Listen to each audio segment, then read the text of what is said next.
Madame, monsieur, merci de votre écoute. Et bien sûr, on retrouve le magazine de la rédaction. Je salue Eddy Planté. Bonsoir Eddy.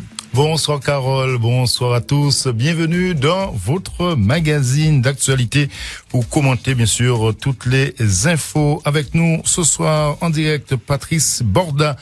Bonsoir. Bonsoir. Vous êtes économiste, maître de conférence à l'Université des Antilles, chercheur au Crédit, le Centre de recherche en économie, droit et développement insulaire. Merci d'être avec nous en direct ce soir. Avec nous également le psychologue Hérol Nuissier. Bonsoir Hérol Nuissier. Bonsoir Eddy Planté, bonsoir aux téléspectateurs, aux auditeurs déjà. Et bonsoir aux invités.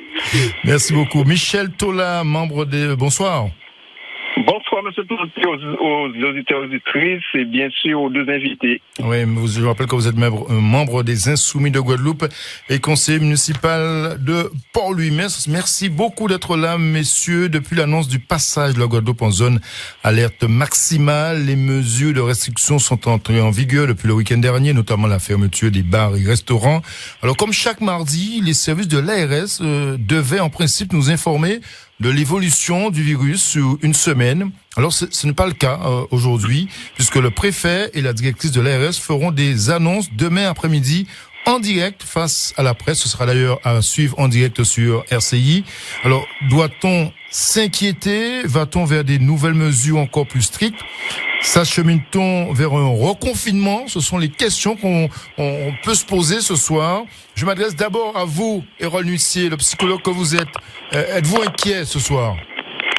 Alors, je ne suis pas inquiet au sens où je suis de nature optimiste. Maintenant, c'est vrai qu'il faut effectivement être vigilant parce qu'on voit bien que le taux de dépistage augmente, mais il y a également un taux de personnes positives qui augmente et avec les risques que l'on a.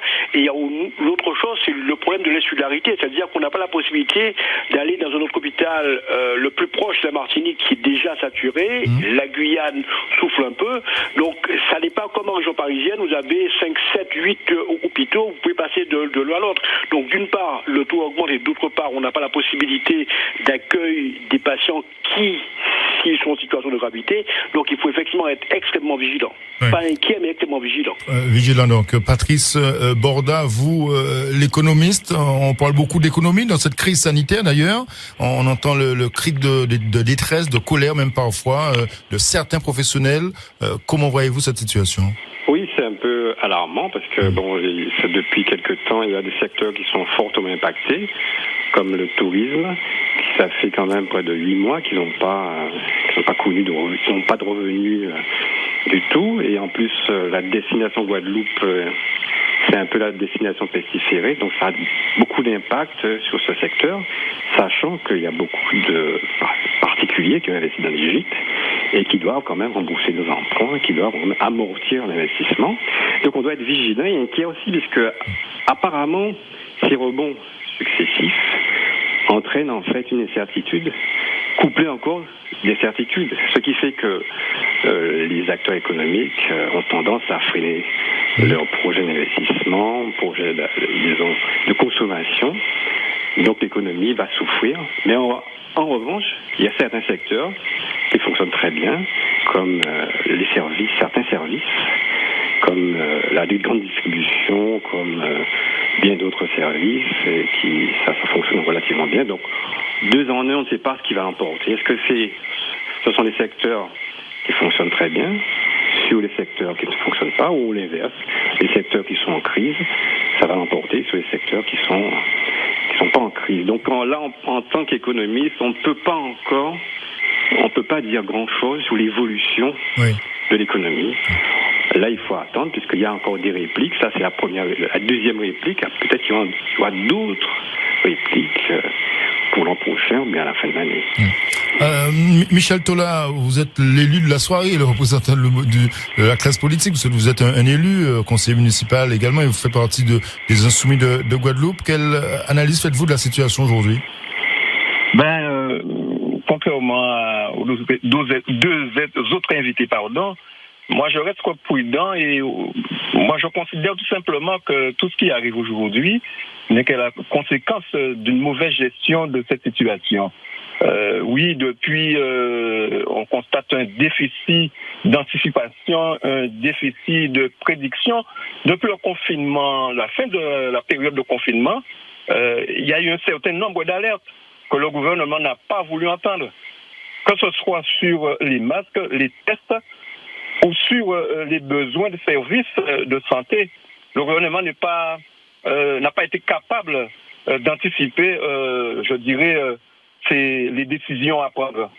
À chaque fois, ce n'est qu'au pied du mur qu'ils agissent et qu'ils adoptent des mesures voire extrêmes, que les gens n'arrivent même pas à comprendre. Et par rapport à tout ce que nous voyons aujourd'hui, on comprend très bien la stupéfaction, on comprend très bien l'exaspération de certaines de personnes. Je ne dis pas que les gens ne veulent pas, je dirais, se prémunir, se protéger. Mais en fait, ils ne savent même pas quoi faire parce qu'en réalité, il y a une forme de cacophonie dans les décisions qui sont prises. Je reconnais que le préfet et la directrice de l'ARS sont là pour appliquer les directives du gouvernement. Je ne dirais pas que c'est de leur faute. Mais enfin, malheureusement, c'est eux qui représentent l'État en Guadeloupe. Donc, malheureusement, toutes les décisions qui sont prises, on constate que c'est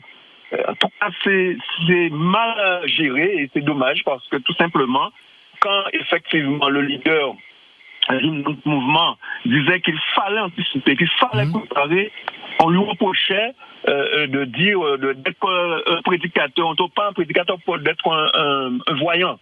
Alors qu'il disait, et que c'est vrai, on ne peut pas prévoir ce genre de choses. Par contre, on peut se préparer. Vous savez, hier, j'écoutais Ségolène Royal qui disait qu'en fait, le gouvernement n'a pas su effectivement gérer cette crise.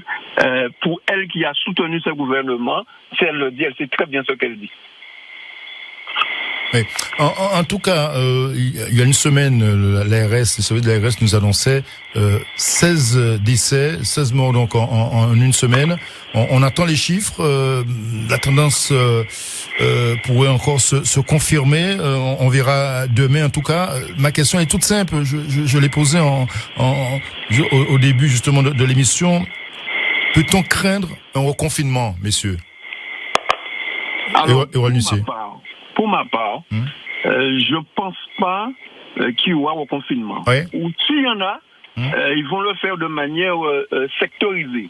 Mais d'après les décisions qui sont prises en haut lieu, je constate qu'on est plus vers justement des restrictions que de confiner. Pourquoi? Ils ne veulent surtout pas qu'une certaine, je dirais, économie s'arrête. Parce que quand on parle d'économie, aujourd'hui les bars sont fermés, aujourd'hui les restaurants sont fermés, mais je constate qu'il y a des conséquences directes sur d'autres secteurs d'activité. Mais le plus important, c'est la santé, monsieur Hérol Nussier. La santé passe avant tout dans ce genre de situation. Pour ce qui me concerne, je dirais qu'il est effectivement... Vous savez, ceux qui sont touchés par un secteur, qui sont dans le secteur, sont des secteurs touchés, j'ai envie de dire, vont toujours se plaindre parce qu'ils sont impactés. Donc c'est évident que les restaurateurs et les bars sont touchés. Et je dirais pour ceux qui me concernent, mais ça c'est Hérol Nussier, que c'est un peu surprenant. Pourquoi? Parce que s'il y a des gens qui sont formés à l'hygiène et la sécurité, c'est bien eux. Deux exemples. Premier exemple, ce qu'on appelle le principe de la marche en avant est issu de la restauration. On sait bien qu'on ne va pas croiser un plat propre entre guillemets avec un plat sale. Ça, c'est une chose qu'on classe. Donc, quelqu'un qui serait infecté et quelqu'un qui ne serait pas. Donc, je veux dire qu'il aurait fallu, à mon avis, davantage donner de responsabilité à ces gens qui ont l'habitude de gérer la sécurité et la santé, parce que c'est leur quotidien. Donc, quelque part, on peut trouver que c'est injuste, non pas parce que ce sont les bars ici, pas autre chose, mais parce que ce sont des gens qui, dans leur formation habituelle, sont dans cette logique de la santé-sécurité. Maintenant, la question de dire qu'on a privilégié ceci ou cela, pour ceux qui me concernent, ce qui m'intéresse, c'est que la population soit moins affectée, qu'il y ait moins de gens malades et qu'il y ait moins de décès. Alors, après la discussion sur les lobbies, moi, c'est pas ça qui est mon problème. J'ai posé la question sur la question des bars et des restaurants, notamment des restaurants, parce que ce sont des spécialistes. Ça rentre. L'hygiène en restauration, c'est une obligation. Alors que ce n'est pas, par exemple, une obligation chez quelqu'un qui aurait une autre profession, qui peut être artiste peintre ou autre. Vous voyez ce que je veux dire. Donc ça, c'est quelque chose qui est quand même quelque chose qui est important. On a vu d'ailleurs la mobilisation des organisateurs du spectacle. Bon, alors évidemment, c'est vrai que c'est compliqué, mais il y a des choses à faire. Il faut faire des choix. Et c'est vrai qu'il y a des secteurs qui sont prioritaires, il faut les privilégier. Oui, le gouvernement. Le secteur de la santé. Oui, le gouvernement a annoncé, par exemple, aujourd'hui, Patrice Bordin, la prolongation du chômage partiel à 100% dans ce secteur, justement, de l'hôtellerie et de la restauration. Est-ce que là aussi, c'est une décision peut-être prise aujourd'hui pour calmer ces professionnels parce qu'il y aura des jours peut-être plus compliqués à venir? Mais c'est ça, c'est-à-dire que le but, en fait, c'est, comme dit M. Hérol Lucier, c'est, on ne sait pas ce qu'il faut confiner, mais le rôle du gouvernement, c'est d'internaliser les pertes de ceux qui ont été confinés ou bien des restaurants qui ont été fermés. C'est-à-dire qu'il y a des coûts. Bon, l'État se dit, bon, je prends en charge les coûts. Bon, à quel niveau, à quelle hauteur? Bon, ça, c'est un autre débat. Mais tout le problème, c'est de savoir qu'est-ce qu'on confine, quel secteur. De toute façon, si on confine un autre secteur, bon, les autres diront, mais ouais, pourquoi nous pas l'autre? Donc, c'est toujours le même problème. Qu'est-ce qu'il faut faire? Quel est le choix optimal de l'État? Sachant que le but, c'est de minimiser le nombre de contaminés, sans qu'on ait trop de pertes au niveau économique, sans qu'on ait trop de pertes au niveau sanitaire, au niveau de mort, des morts. Parce que, bon, le problème, c'est ça, c'est comment l'État doit gérer de manière optimale le coût économique et le coût de la société en termes de perte de vie, puisque la vie vaut plus qu'un profit d'entreprise. Ça, c'est inestimable. Donc, c'est une question de choix économique, de choix politique avant. C'est même pas un choix économique, puisque si on couple, disons, le rapport des experts en sanitaire et le rapport des économistes, ils vous diront peut-être qu'il faudrait confiner. Mais à l'heure actuelle, en Guadeloupe, dans le territoire, on ne peut pas confiner. Vous dites qu'on ne peut pas confiner? Oui. Si le nombre de décès augmente, on nous annonce un nombre de décès sur une semaine qui augmente encore demain. Mais c'est selon, à mon avis, c'est-à-dire que compte tenu de la cinétique du virus, c'est sûr qu'on aura quand même, il y aura cette vague, il y aura un peu plus de morts, un peu plus de contaminés, et il y aura, disons, le maximum qui va décroître quelque temps après. Je pense que le décideur public, au-delà de certains nombres de morts, c'est triste à dire, ça prend une décision, mais là, je pense qu'ils attendent l'évolution, les chiffres, pour savoir ce qu'ils vont faire. Je pense, comme sur le lycée, on ira plutôt vers des restrictions avant le confinement. Si vraiment la situation est critique, on va confiner, mais à quel coût? Est-ce que c'est un coût humain? Parce que aussi le confinement a un coût social élevé. Quelle est la place aujourd'hui dans ce contexte? Je vous pose la question. Dans ce contexte de crise sanitaire, économique également, quelle est la place de la parole politique? Vous l'avez dit, Patrice Bordin, ce sont des décisions politiques. Quelle est la place de la parole politique, de l'intervention aujourd'hui de nos élus locaux, même si la santé, c'est la compétence de l'État, on le sait, on le répète. Michel Tola. Non, mais je pense que c'est comme dommage, des décisions sont prises en haut lieu, sans consulter effectivement les acteurs du territoire. Ils sont consultés quand même. Le préfet reçoit les élus, le président du conseil régional, conseil départemental, ils sont impliqués dans les décisions localement, les élus locaux. Non, je ne le voyais pas comme ça. Il n'y a pas que le président du conseil régional, la présidente du conseil départemental. Je pense qu'il y a les maires, il y a un certain nombre d'acteurs, et voire des acteurs économiques aussi, qui puissent se mettre ensemble et essayer effectivement d'évaluer, de voir par quel bout prendre la chose. Je vous pose une question. Est-ce que vous pensez que ce sont dans les restaurants, dans les bars, que le virus se véhicule le plus? On a effectivement des informations s'agissant des mortalités, l'âge des personnes qui décèdent. D'accord? On constate que ce sont des personnes qui sont au-dessus de 65 ans. Semble-t-il, les enfants sont moins touchés en tout cas moins fort que ces personnes-là. Ne pensez-vous pas que la circulation du virus se fait plus facilement par ces enfants-là? Et justement, il faudrait voir comment, dans chaque collège, dans chaque lycée, dans chaque école, faire en sorte d'isoler, de telle sorte que justement, on freine le virus. Je pense que, à quelque part, il faudra revoir la méthode. Parce que je suis désolé, c'est pas en interdisant les plaines qu'on va arrêter le virus. Je dis effectivement qu'il faut interdire les rassemblements qui vont contribuer à faciliter la circulation du virus. Mais je pense qu'il faut une réflexion des acteurs du terrain. Moi, j'ai écouté la directrice de l'ARS, mais j'étais choqué dans ses propos. Je suis désolé. Il y a des gens qui font attention. Bon, juste une remarque, c'est-à-dire qu'au niveau de la parole politique, je pense que c'est l'occasion rêvée pour nos politiciens de rentrer dans les prises de décision au niveau du territoire, au niveau local. Tout à fait. Parce que c'est pas en prenant une décision en haut lieu, alors que Hans Bertrand, le responsable politique d'Anse Bertrand, il sait exactement dans son quartier où c'est plus sensible ou pas. Donc je pense qu'il faut désagréger la décision politique au niveau, pas local, mais beaucoup plus que local. Comme ça, je pense qu'on aura des décisions beaucoup plus justes et peut-être beaucoup plus efficaces. Laurent Nussier, sur cet aspect politique?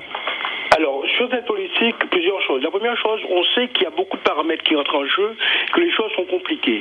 On est toujours dans une balance, qu'est-ce qu'on perd, qu'est-ce qu'on gagne. Je prends l'exemple du docteur Després, qui est médecin pédiatre au CHU, qui expliquait qu'effectivement, l'état de la connaissance actuelle sur l'enfant, on sait que les enfants sont peu contaminants entre eux, mais sont contaminés plutôt par les adultes. Et par ailleurs, le gain de socialisation et d'apprentissage scolaire est plus important que le risque par rapport à la contamination puisqu'il est faible. Donc vous voyez, c'est toujours cette question dans la balance, qu'est-ce qu'on perd et qu'est-ce qu'on gagne. Tout à l'heure, j'ai donné mon avis sur la question des restaurateurs. Je pense qu'il faut qu'effectivement que les politiques locaux soient plus consultés, mais il faut aussi que eux prennent les choses en main. C'est-à-dire que ce que je déplore, c'est que généralement on dit je suis contre ce que fait le gouvernement ou ce qu'il fait c'est super génial, mais on n'a pas de proposition pour dire pour ma commune, pour le département, je fais ces propositions. Alors, bien sûr, l'État peut accepter ou pas, j'entends bien. On a d'ailleurs un État qui a tendance un peu à vouloir imposer des choses. Ça aussi, je suis d'accord avec cette idée. Mais il faut aussi que les élus locaux se mettent ensemble et fassent des propositions pour que les choses puissent avancer. Et c'est ce que je souhaiterais. Maintenant, sur la question des décisions, des choix de ce là, comme je dis toujours, il y aura toujours des gens qui vont être, je dirais, pénalisés. Donc ça, c'est effectivement, ça c'est important. On sait aussi que selon la puissance des lobbies, on pourra faire davantage valoir. Ça, c'est un élément qui est important. On ne peut pas se cacher derrière son petite voix et dire que finalement tout est entre guillemets équitable. On sait ça. Mais sachant ça, il faut faire avec. C'est-à-dire que si vous allez dans une course où vous savez que quelque part les règles ne sont pas totalement respectées, ben, il faut y aller avec ça. Pas se dire, ben, écoutez, mais comme il y a des poids donc économiques supérieurs à d'autres, donc je laisse tomber. Non, justement, il faut y aller en fonction de cette situation. Donc les politiques locaux doivent faire des propositions, doivent se mettre ensemble, et ça me semble être extrêmement important. Et puis dire aux gens, on fait des choix et on les assume. Parce que, vous savez, critiquer l'État, c'est facile, mais quand il y a un problème, l'État doit assumer. Donc il faut dire aux gens, écoute, vous savez, parce que l'inconvénient ou l'avantage de l'État, c'est que, en tout cas les administratifs, ils ne sont pas des élus. Par conséquent, ils ne craignent pas le suffrage universel. Le politique le craint. Je dis oui, mais si je donne une décision qui est impopulaire, je ne risque pas d'être élu. Et c'est ce que je regrette. Et ça n'est pas valable que pour la Guadeloupe. C'est que de manière générale, les politiques ont une courte vue. C'est la prochaine élection. Je ne vais pas trop me positionner, je vais laisser déjà prendre des coups à ma place. Je ne vais pas trop proposer des choses parce que je vais paraître impopulaire et je ne serai pas élu. Non, on ne peut pas être qu'une donne politique de la lâcheté. On est une politique de l'engagement. En tout cas, c'est mon sentiment. Patrice Bourdin. Alors, moi, je voudrais rebondir sur les propos de Michel Tola. C'est Éloy Lucier qui vient de parler. Oui. Oui, tout à fait. D'accord, mais je suis tout à fait d'accord avec lui, sauf que moi, Michel Tola, appartenant à un mouvement national qui s'appelle la France Insoumise, en Guadeloupe, nous sommes des insoumis également. Nous avons nos spécificités. Mais je suis tout à fait d'accord. Et quand, justement, je l'ai dit tout à l'heure, le Jean-Luc Mélenchon, la France Insoumise, a fait des propositions s'agissant justement de cette pandémie. Il fallait prévoir, il avait parlé de planification, il avait parlé de tester, il avait parlé de donner aux masques gratuits à tout le monde. Ça n'a pas été pris en compte. Quand on n'est pas aux manettes, c'est vrai, on critique beaucoup, mais ce qui est le plus important à faire, c'est de critiquer et de donner des solutions. Le mouvement La France Insoumise, et j'invite les gens à aller lire l'Avenir en commun, et vous allez voir qu'il y a des critiques, on fait un constat, mais on fait aussi des propositions. Et je crois que je suis tout à fait d'accord avec M. Missien quand il dit que, et souvent je le dis, certains de nos élus aux manettes manquent d'imagination.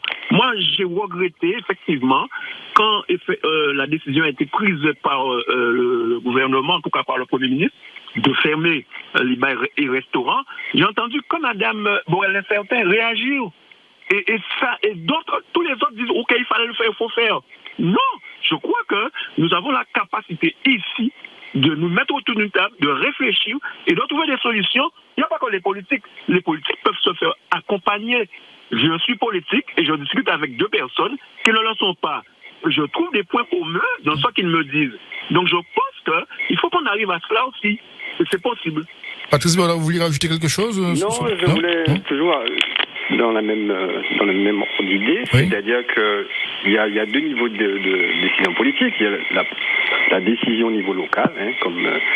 Tola l'a dit, l'élu local doit faire remonter un certain nombre de décisions, de propositions au niveau régional, mais il y a aussi le côté, lorsqu'on a décidé de fermer les restaurants et les bars, on doit avoir aussi des élus ou bien une partie de la population doit faire remonter à l'État central estimer les pertes ou dire à l'État, on ferme, il y a un coût, mais il faut quand même qu'on soit correctement dédommagé par rapport à la durée de fermeture. Et là, cette décision se fait au niveau local. Ça se fait déjà, mais quand même, il faut plus d'assistance. Et sous ce dossier, entre j'ai ma clientèle électorale, je ne veux pas décevoir, donc je laisse faire, je laisse l'État faire. Parce qu'il y a une critique, c'est l'État qui prendra. Et sous ce dossier, effectivement, concernant la fermeture des restaurants et des bars, il y a eu une différence de tonalité entre les élus marseillais, par exemple, et par exemple en Guadeloupe.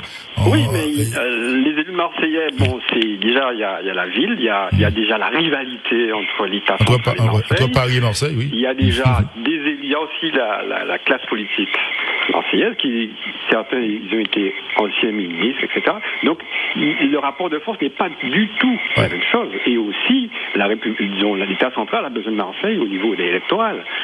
C'est un problème purement politique. Là, on est dans le jeu politique. Et pas le jeu économique, puisque là, je pense qu'une ville comme Marseille, ils peuvent indemniser, dédommager correctement. Je pense que c'est la suite du feuilleton en route. On l'avait dit, on l'a entendu à son arrivée à la région, par exemple, à Richelieu, pour un peu décrypter la parole politique, qui disait qu'il fallait un nouveau modèle économique. Est-ce que là aussi, dans ce contexte de crise sanitaire, de difficultés économiques, c'est le moment justement d'y repenser? Comment repenser cette économie guadeloupéenne? Je pose la question à vous, Patrice Baudard, d'abord. Mais quel modèle économique? Ça fait des années on en parle, mais on sait très bien que notre modèle en ce moment, ça a pris du temps, ça a pris des années pour mettre en place le tourisme, mettre en place l'éducation, la santé, etc. Mais quel modèle? Est-ce que c'est un modèle tout? On est carrément sur nous avec un développement massif de la production locale, un développement massif de l'éducation et une certaine autonomie de décision. Et pour produire quel bien? Pour éduquer qui? Pour soigner qui? Avec qui? Avec quel... Il y a des ingrédients, mais on n'a pas encore trouvé vraiment le beau modèle. Ça prendra peut-être 2, 3, 4 générations. Surtout en ce moment, il y a le fameux débat avec la Guadeloupe comme une destination entre guillemets polluante. Donc, effectivement.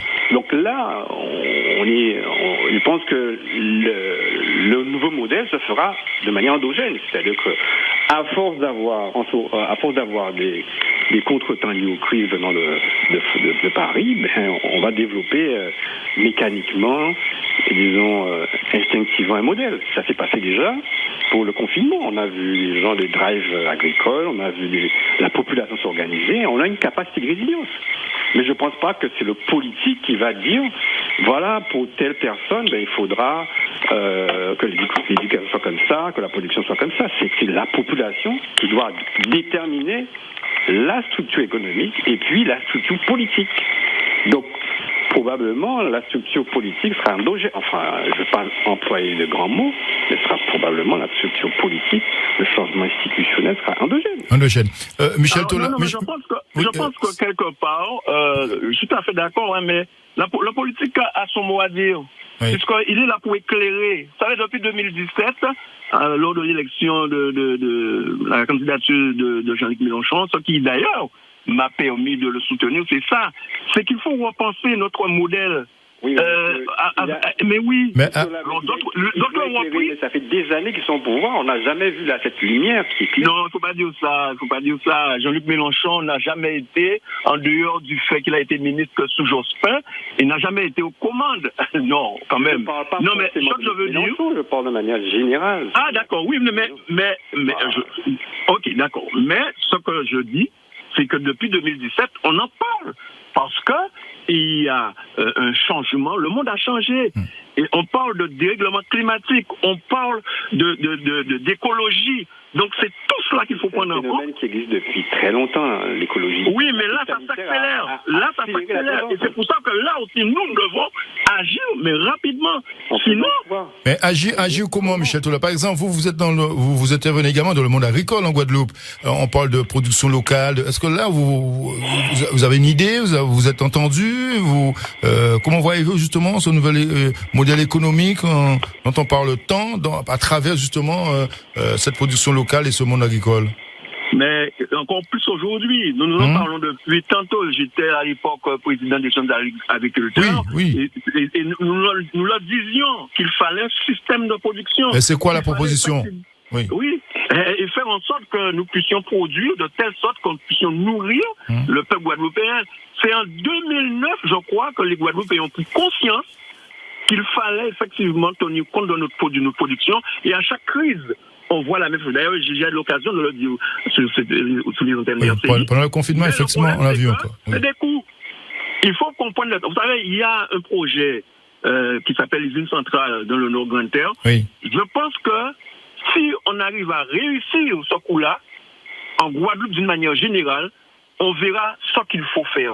Parce que autour de ce projet-là, il y a une prise de conscience des agriculteurs qui veulent aujourd'hui véritablement produire et produire propre, non seulement pour nourrir le peuple, mais aussi faire en sorte qu'on nous produit une certaine valeur aux yeux de l'extérieur par rapport à la méthode que nous voulons mettre en place.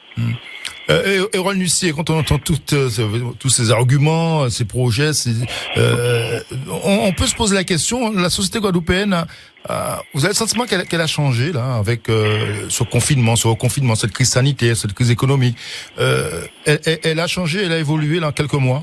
Vous, le psychologue, dites-nous. Je ne le crois pas, fondamentalement. Je ne le crois pas. Ce que je crois par contre, c'est que chaque situation de crise est l'occasion de se replier sur soi, de se questionner, de savoir qu'est-ce qu'on est capable de faire pour soi et pour ceux qui sont autour de soi. Je rappelle quand même que le moment extrême où nous avons eu une économie endogène, ça a été à l'époque de Vichy.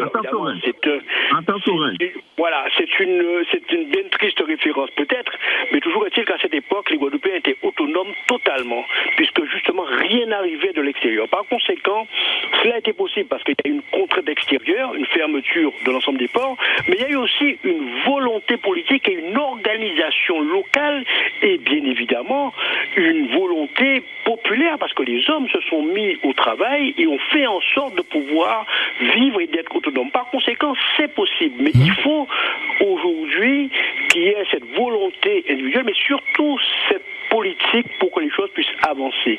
Je ne sens pas en l'état actuel. Alors le discours, d'ailleurs, M. Borda l'a dit aussi avec précaution, le discours concernant le développement endogène, ça reste un discours. Il faut que ça soit une réalité. On a la possibilité, mais il faut qu'il y ait la volonté politique et il faut qu'il y ait un engagement pour ça. Et on ne peut pas le faire de manière individuelle, sans volonté politique et sans décision. Maintenant, on a la compétence. Tous les ports pour que ça se passe, mais on a la compétence. Je veux dire que si c'était vrai par le passé avec moins de moyens, je rappelle quand même qu'on a une université avec des chercheurs, M. Borda en est un, on a des chercheurs en économie, on a des chercheurs en agriculture, on a des chercheurs dans un certain nombre de spécialités, donc on a des gens compétents pour faire les choses. Je rappelle quand même que, je prends l'exemple de Philippe Berdol, parce que c'est son nom qui me vient en tête, fait des travaux sur le fait de décontaminer des sols en chlordécone. Par conséquent, on a les moyens. La seule chose, c'est qu'il faut une volonté politique pour mettre ça en place, et c'est vrai que j'aurais préféré qu'on donne l'argent à la recherche plutôt qu'aux organisateurs de spectacles, qui en plus nous ont embêté la vie pendant 24 heures. Alors, je suis désolé pour eux, c'est vrai que c'est difficile pour leur boulot, mais je ne suis pas certain qu'ils soient prioritaires. Et je veux même, moi, d'ailleurs, considérer que je ne suis pas prioritaire, mais les vraies priorités dans ce pays, c'est parvenir à une autosuffisance. Et je pense qu'on a les moyens scientifiques, on a les moyens humains et on a les moyens techniques. Par contre, la volonté politique pêche. Parfait, messieurs. On va terminer par un autre sujet d'actualité. On l'a évoqué dans le Caraïbe 13h aujourd'hui, cette enquête de grande ampleur, ce réseau de grande ampleur autour d'un réseau de prostitution démantelé à la Désirade. Alors, on en a beaucoup parlé. On sait que l'ancien maire de la Désirade, Jean-Claude Pioche, a été entendu dans cette affaire, et pas inquiété, en tout cas, pour l'instant, selon nos informations. Alors, faut-il aller plus loin, au-delà de cet aspect de la Désirade, de ce réseau de prostitution démantelée à la Désirade, puisqu'il y a une personne en garde à vue pour l'instant.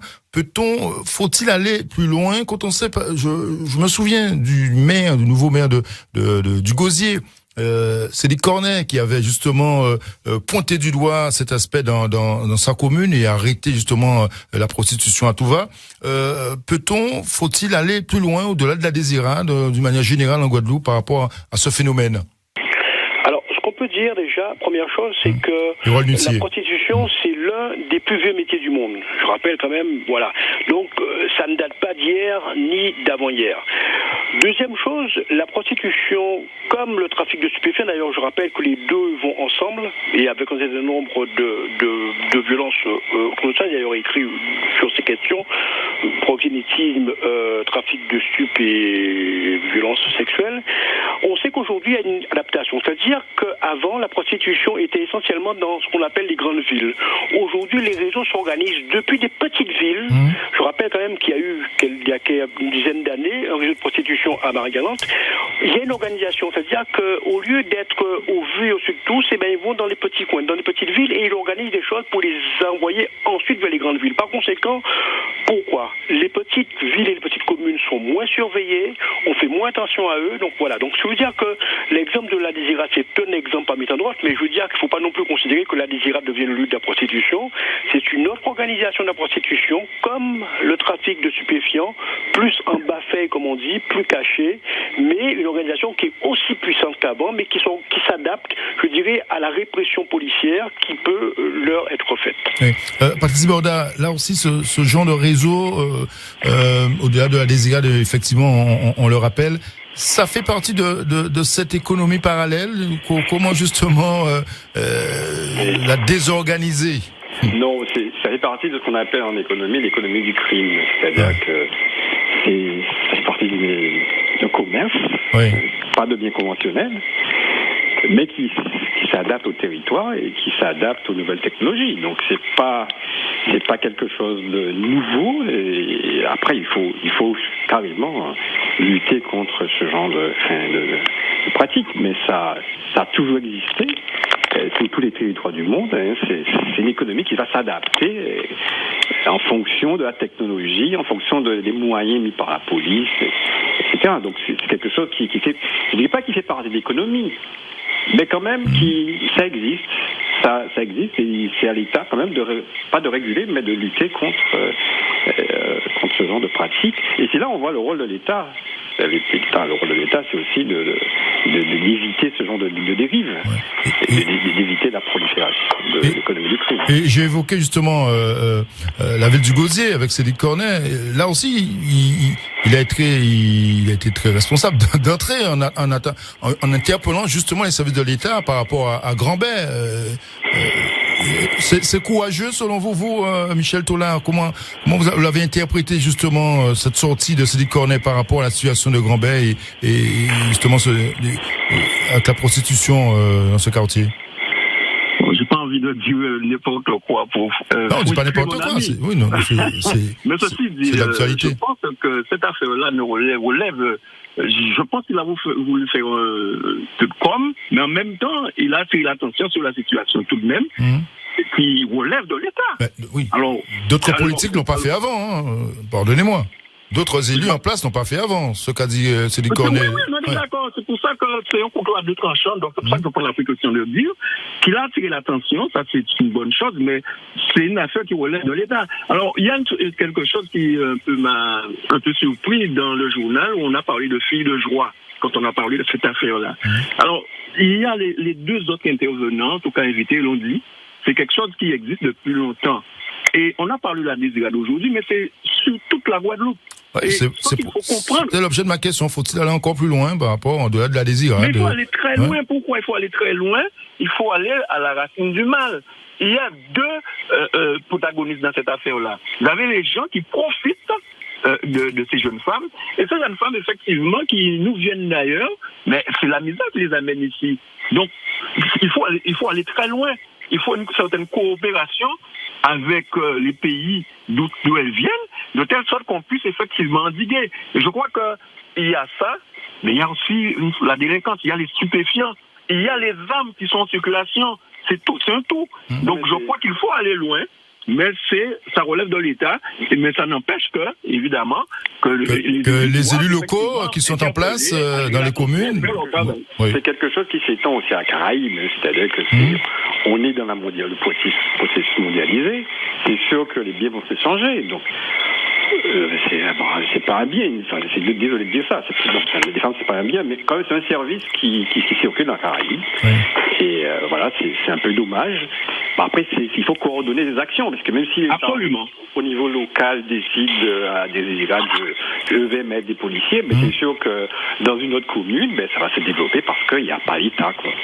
Donc vous voyez que c'est quand même quelque chose il faut quasiment une coordination au niveau de la Caraïbe, voire au niveau mondial. Mais après il faut s'entendre, il y a des pays qui exportent beaucoup, d'autres qui n'exportent pas, etc. Mais tout dépend de la misère du monde aussi. Tout à fait. Alors merci messieurs, on va faire un tour rapide justement de votre actualité. Patrice Bordin, comment ça se passe au Crédit, le centre de recherche en économie, droit et développement insulaire? J'imagine que vous avez plus de boulot qu'avant dans cette période de crise. Vous avez réfléchi un peu plus, c'est ça? Les conséquences de la crise économique et aussi, un sujet controversé, c'est les conséquences de la suppression de l'octroi de mer. Oui. Quand même qui constitue une partie du budget des communes. Et on s'intéresse aussi au choc climatique, quand même, parce que c'est la nouvelle tendance, que l'économie maintenant c'est plus on achète, on consomme, mais il y a toujours un événement extérieur. Maintenant, c'est le virus. Demain sera un tremblement de terre, et après-demain, ce sera autre chose. Donc l'économie, maintenant, on n'a plus le fonctionnement traditionnel de l'économie, on n'a plus les comportements d'avant, puisque les agences économiques, ils sont dans l'incertitude. Donc il faut analyser les conséquences de l'incertitude sur le comportement des agents, que l'État, les entreprises et les ménages. Et Ron Lucier, comment percevez-vous la société guadeloupéenne à travers cette crise sanitaire aujourd'hui?